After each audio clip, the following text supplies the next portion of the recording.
Welcome back. Thank you so much for sticking with Citizen TV. Post-budget analysis is what we are discussing this morning. And in case you're just tuning in, allow me to reintroduce my panel this morning. Joining us by way of Skype is Reginald Kadzutu. He is an economist, and Philip Muema, managing partner at Andersen Tax. The Yatani's budget is standing at 2.7 trillion Kenyan shillings. From that 2.7 trillion Kenyan shillings, how is Yatani planning to source 1.6 trillion of it? But the biggest question right now in every Kenyan's mind, including economists who cannot see eye to eye on this one, is that should this budget be more of a stimulus budget or an economy recovery budget? I'd love to hear from you on your thoughts on this question that we're asking today morning.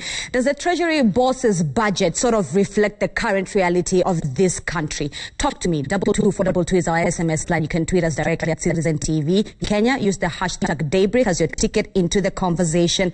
Philip and Reginald, gentlemen, thank you so much for creating time this morning. Allow me to first of all make the first question that I also pose to our viewers, to you gentlemen. Philip, I'll begin with you. Does Treasury's boss Yatani's budget really give us the exact reality of this country and where we are? Philip? Thank you, Zizi. So if I look at the budget theme this year, talking about stimulating the economy, safeguarding livelihood, jobs, businesses, and industrial recovery, once again, it's become the norm. We have a very colorful theme. Mm-hmm. The downside in 2020 is that the efforts to stimulate the economy appear to have come a bit late. From the very onset, COVID-19, the government had the opportunity to prevent a slump in the economy. Okay. But we've dilly-dallied in a few months. We failed to put in a proper economic stimulus program. If you look at the months of March, April, and May, we could have utilized those months in injecting funds within the economic plan. So that now looks like we are doing it July onwards. Many jobs have been lost, businesses are folded, yet we now speak of safeguarding them. You cannot safeguard something that is already lost.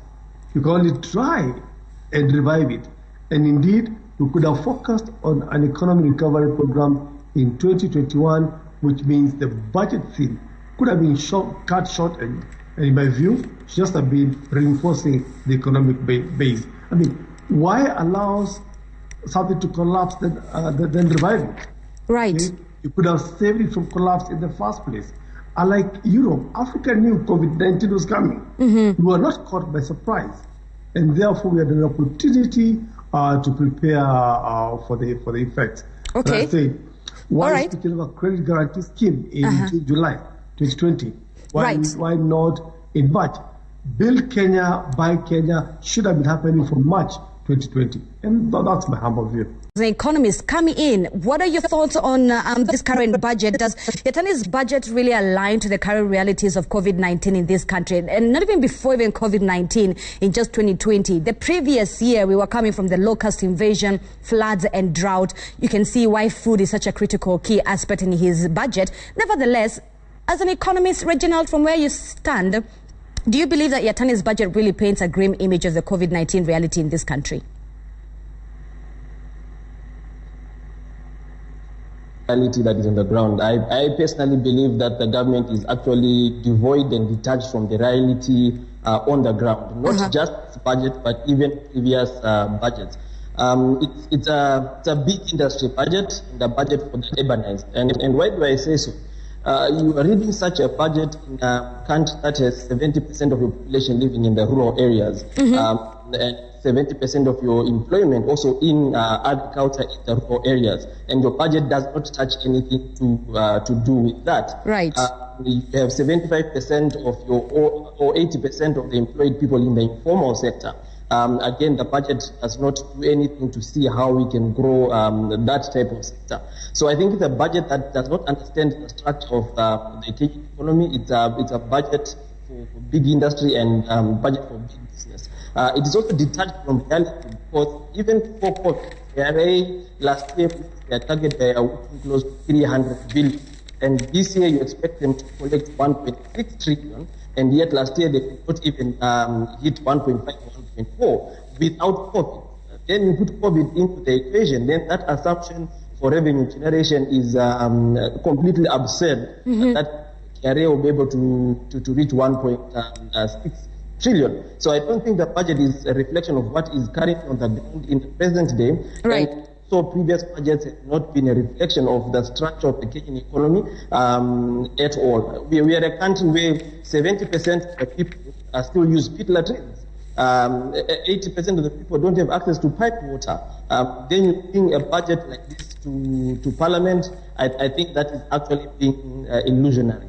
Let me bring you in. Reginald is not only an economist, but he's also the head of retail at Zamara, Kenya.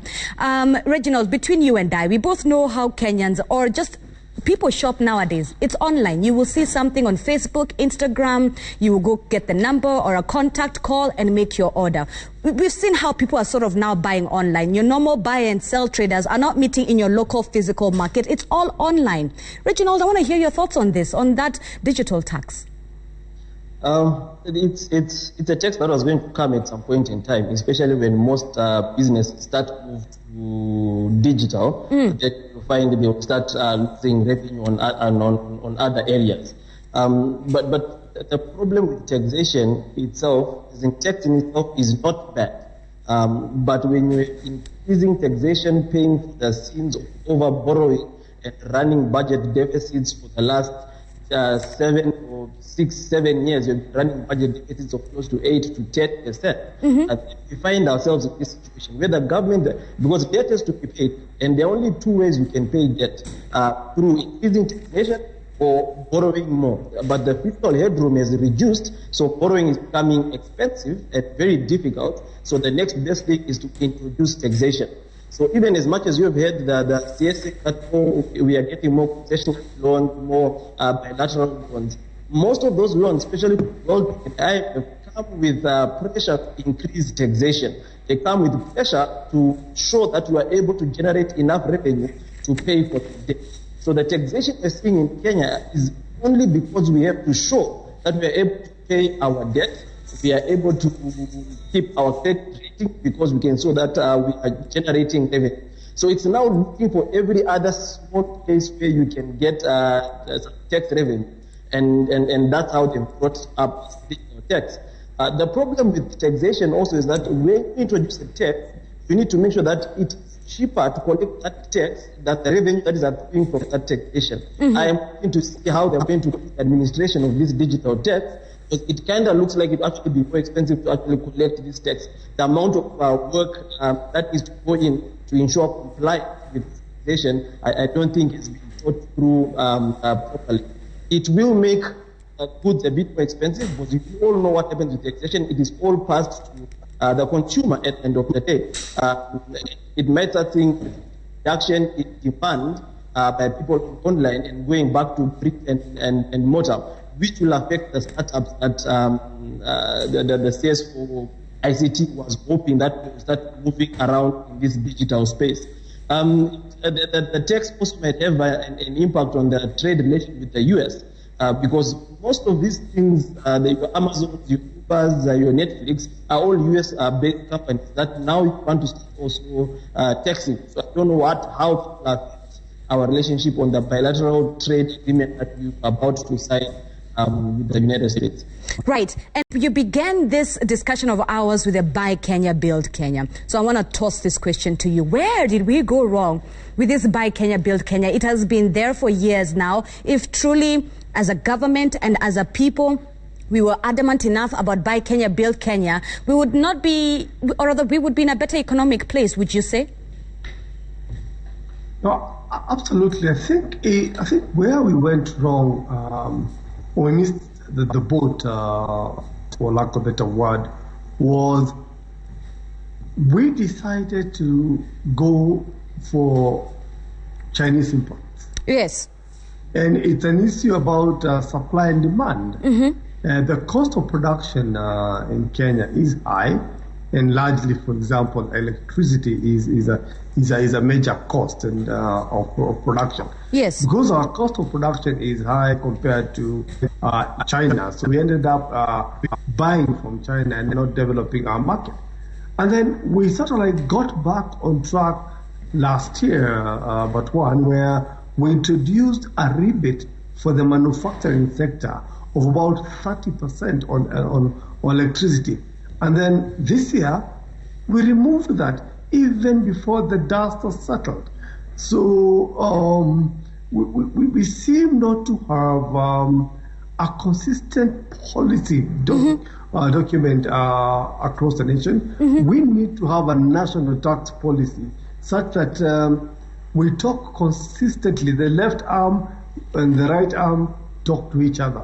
At this point in time, just one has good intentions, but the other arm of the government doesn't seem to come into play. I mean, if you look at speaking back on the issue of ICT, the ICT list is clear. They want to build the concept technopolis and all that, but from a revenue perspective, the Treasury says this thing is growing. Business has moved online. Let me tax 1.5%. Forgetting that companies that operate in the digital space are companies registered, meaning they are subject to the normal corporate tax. They are subject to the normal VAT. So introducing a further digital services tax is really punitive and discriminative to some extent. Of course, government has had the biggest challenges with the pending bills for years now. And of course, yes, Yatan is saying that part of the measures to make sure that the pending bills are indeed paid is withholding allocations from ministries, departments and government agencies. Reginald, do you think that this will finally get the attention and that pending bills will be paid? Is this an effective method? I wonder how withholding money is going to get the pending. What am I supposed to use to pay the pending bill if you're withholding the funds that I'm supposed to use to pay the pending bill? Right. So I think that the CS needs to find a way of either channeling those funds where they are pending without going to the ministry. It needs to find a mechanism of doing that. And putting pending bills as a stimulus package, I saw it as one of the items of the 8-point stimulus. A pending bill is not a stimulus package. It's a bill owed. You cannot use it as saying that we are stimulating the economy. And one thing the CS needs to understand, what most people also need to understand, people think that when pending bills are paid, that money will go into circulation, into the economy.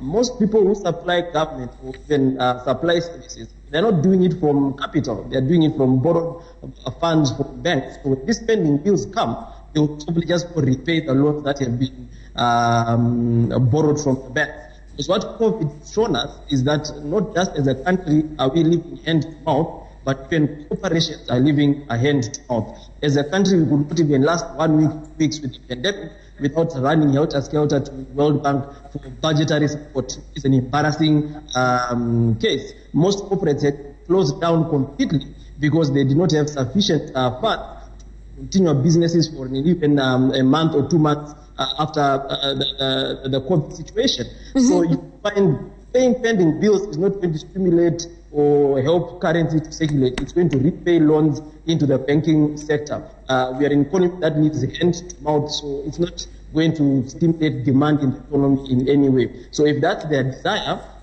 then it is not going to actually work out the way they want it to work out. Banks will smile because at least their provision for loan loss will drastically reduce as people pay their bills. But it is good for the government to pay its bills, but I don't think threatening with the holding of funds is the way to go. He should find a mechanism of saying that he will pay pending bills first before releasing the rest of the allocation to that ministry or to the county.